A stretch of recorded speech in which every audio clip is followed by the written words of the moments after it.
શ્રી ગુસાઈજી પરમ દયાલ કી જય।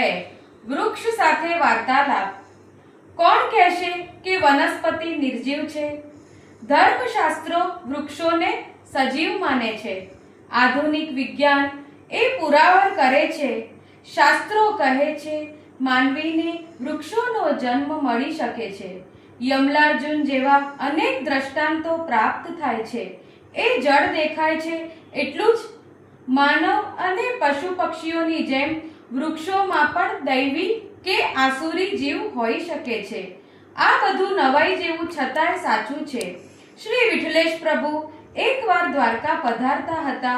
માર્ગમાં એક નાનું ગામ આવ્યું। ગામ બહાર તળાવ, તળાવ કાંઠે એક વૃક્ષ। એ વૃક્ષની છાયામાં શ્રી ગુસાઈજીએ મુકામ કર્યો છે।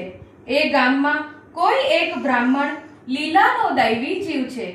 એને આકસ્મિક ત્યાં જવાનું થયું। આપ શ્રીના દર્શન થયા। દર્શન થતાં જ એ આકર્ષાયો। એને મનુષ્ય રૂપે ન દેખાતા કોટી કંદર્પ લાવણ્ય ભગવત સ્વરૂપના દર્શન થયા। પછી તો પૂછવું જ શું, એણે દંડવત કર્યા, પોતાના શરણમાં લેવાની વિનંતી કરી। ત્યાં જ આપશ્રીએ એને સ્નાન કરાવી, નામ નિવેદન કરાયું, પછી પોતે આગળ પધારી ગયા। એ ગામમાં બસ એક જ વૈષ્ણવ રહે। બીજો કોઈ અધિકારી જીવ હોય તો શરણે આવે ને। એ વાતને વર્ષો વીતી ગયા। ફરીવાર આપશ્રી દ્વારકા પધારી રહ્યા હતા। એ ગામ રસ્તામાં આવ્યું।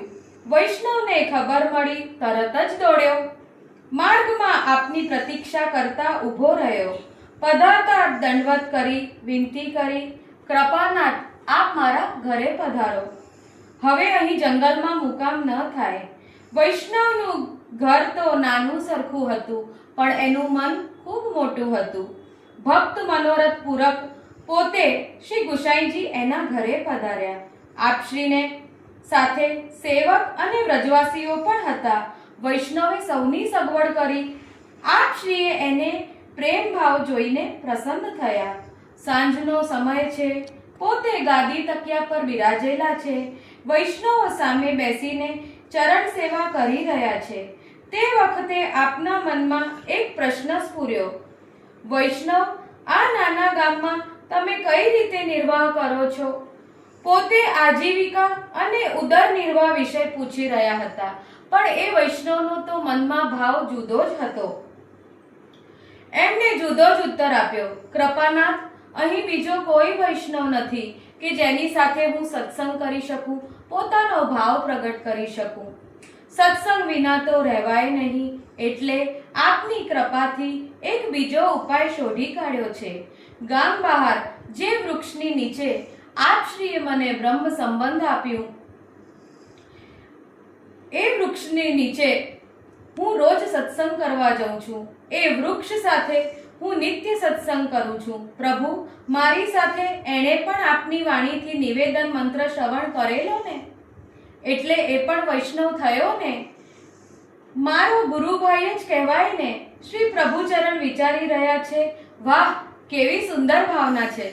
વૈષ્ણવ કહે છે, પ્રભુ, દરરોજ સાંજ પડે એ વૃક્ષ નીચે જઈ બેસું, આપના ગુણગાન ગાઉં, હું બોલું ને એ સાંભળે।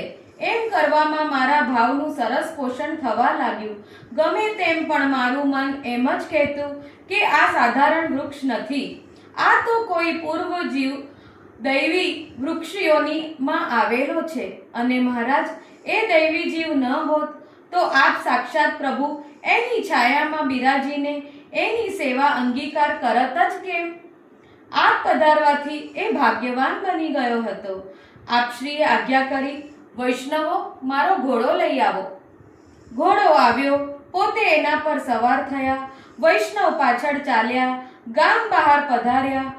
પુષ્કળ પવન છૂટેલો હતો। વૈષ્ણવે થોડે દૂરથી આપને એ વૃક્ષ બતાવ્યું। એની ડાળીઓ જાણે ઝૂકી ઝૂકીને દંડવત કરી રહી હોય, વંદન કરી રહી હોય એમ લાગતી હતી। પોતે ઘોડા પરથી નીચે ઉતરી એનું નિરીક્ષણ કરવા લાગ્યા। ત્યાં તો એકલો ઉભેલો એ વૃક્ષ વાવાઝોડાને મીશે મૂળમાંથી ઉખડી પડ્યું। પોતે સહજ જ દૂર હતા। વૃક્ષ એવી રીતે પડ્યું કે એની શાખાઓનો સ્પર્શ આપ શ્રીના ચરણમાં થયા, પરંતુ સહેજ પણ ઈજા થઈ નહીં. વૈષ્ણવ આશ્ચર્યચકિત થયા. એને પોતાની ભાવના સાકાર થતી દેખાઈ. જિજ્ઞાસા પણ પ્રગટી. કૃપાનિધાન, આ બધું શું છે? વર્ષોથી અહીં ઉભેલો વૃક્ષ આજે જ કેમ પડ્યો? એણે આ આપશ્રીના ચરણ સ્પર્શ કેમ કર્યા? એનું જીવન આજે સમાપ્ત થયું. આ બધાનો ભેદ શું હશે પ્રભુ? વૈષ્ણવે વિનંતી કરી. આપે આજ્ઞા કરી. મૂળમાં એ લીલાનો દૈવી જીવ હતો. નંદરાયજીના ઘરનો ગ્વાલ હતો.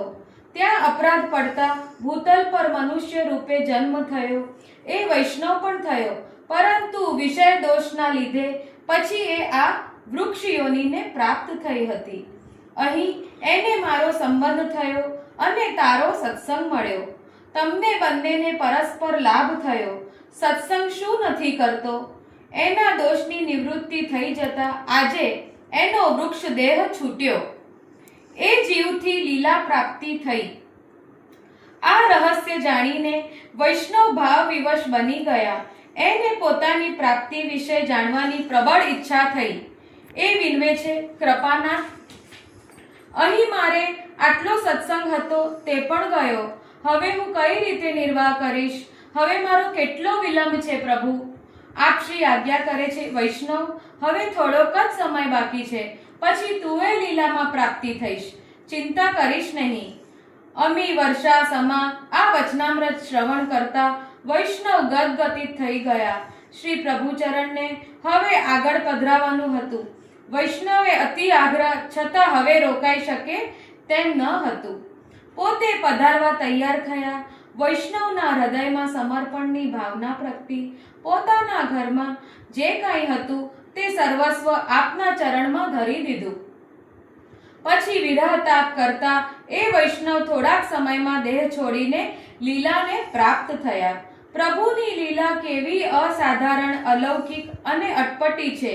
કોઈ પણ યોનિમાં જન્મેલા દૈવી જીવ આ અનુગ્રહમાં આ રીતે અંગીકાર થઈ શકે છે. ખરેખર આ બધું અદ્ભુત છે. સિદ્ધાંત નવનીત.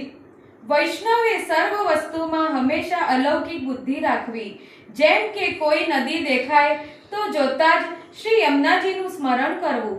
પર્વત જોઈને શ્રી ગિરિરાજજીનું સ્મરણ કરવું. વૃક્ષ જોઈને વૈષ્ણવનું સ્મરણ કરવું. પરંતુ અલૌકિક પદાર્થમાં કદાપી લૌકિક બુદ્ધિ ન કરવી. જેમ કે શ્રી ગિરિરાજજીના દર્શન કરતા પર્વત તરીકે વિચાર ન કરવો. શ્રી યમુનાજીને લૌકિક નદી તરીકે ન જોવો. વૈષ્ણવ માટે તાદ્રશી વૈષ્ણવનો સંગ સર્વોપરી છે. તાદ્રશી વૈષ્ણવના સંગથી મનુષ્ય દેહધારી તો ઉત્તમ વૈષ્ણવ બને જ છે, પરંતુ વૃક્ષ જેવા જળ દેખાતા પદાર્થો પણ તાદ્રશી વૈષ્ણવના સંગથી ભગવતની પ્રાપ્તિ કરે છે. વૈષ્ણવ બનીને સેવા સ્મરણ છોડી જે લૌકિક વિષયાસનમાં રચ્યો-પચ્યો રહે છે તેના આ જન્મમાં તો નિરર્થક જાય જ છે, પરંતુ તેનો બીજો જન્મ વૃક્ષનો મળે છે. માટે વૈષ્ણવે સેવા સ્મરણ હંમેશા કરવા. લૌકિક વિષય વાસનાઓથી મન, બુદ્ધિ અને ઇન્દ્રિયને સમજપૂર્વક દૂર રાખવા. શ્રી ગુસાઈજી પરમ દયાલ કી જય.